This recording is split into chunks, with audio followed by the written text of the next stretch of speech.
Cricket প্রেমীরা তোমরা কি জানো আইপিএল শুরু হয়েছে 2008 সালে, কিন্তু এখনো পর্যন্ত একটাও ট্রফি জিততে পারেনি এক দানবীয় দল।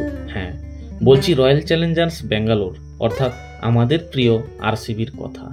আরসিবির স্কোয়াডে ছিল ভারতীয় ক্রিকেটের রাজপুত্র বিরাট কোহলি, দক্ষিণ আফ্রিকার 360 degree batsman AB de Villiers, Australian power house Glenn Maxwell.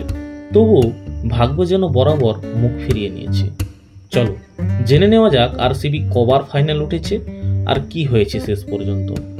2009 সালে প্রথম ফাইনাল, দুর্দান্ত পারফরমেন্সে পৌঁছায় ফাইনালে, কিন্তু ডেকেন চার্জার্সের বিরুদ্ধে হার, ট্রফি অধরা।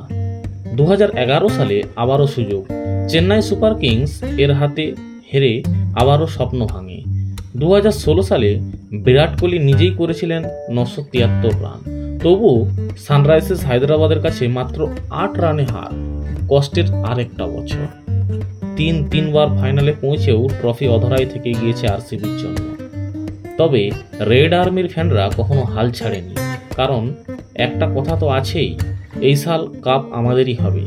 এবার কি শেষমেশ ইতিহাস বদলাবে আরসিবির? শেষমেশ 17 বছরের অপেক্ষার অবসান। রয়্যাল চ্যালেঞ্জার্স বেঙ্গালুরু, হ্যাঁ সেই আরসিবি, অবশেষে জিতে নিয়েছে তাদের প্রথম আইপিএল ট্রফি। 3রা জুন 2025 নরেন্দ্র মোদী স্টেডিয়াম, আহমেদাবাদ। ফাইনালে মুখোমুখি আরসিবি বনাম পাঞ্জাব কিংস 11।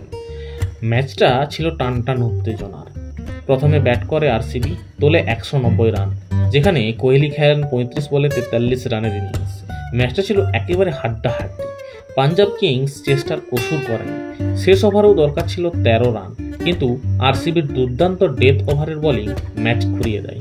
আরসিবির ম্যাচ জিতে মাত্র 6 রানে। গোটা স্টেডিয়ামে তখন লাল কালো ঢেউ, বিরাট কোহলির চোখে জল। অবশেষে স্বপ্ন পূরণ। কোহলি বলেন, এখন আমি শান্তিতে ঘুমোতে পারবো। এতদিনের লড়াই, এতদিনের ব্যর্থতা, শেষমেশ সেই কাঙ্ক্ষিত জয়। বেঙ্গালুরু শহর যেন উৎসবের রঙে রাঙা। এই সাল কাপ আমাদের। এবার স্লোগান আর স্লোগান নয়, সেটা বাস্তব।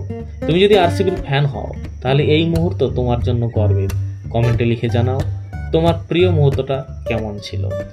ভিডিওটি ভালো লাগলে লাইক করো, শেয়ার করো, আর চ্যানেলটিকে সাবস্ক্রাইব করতে ভুলো না, কারণ এমন ঐতিহাসিক জয়ের গল্প আশা করি তুমি মিস করতে চাইবে না। ধন্যবাদ।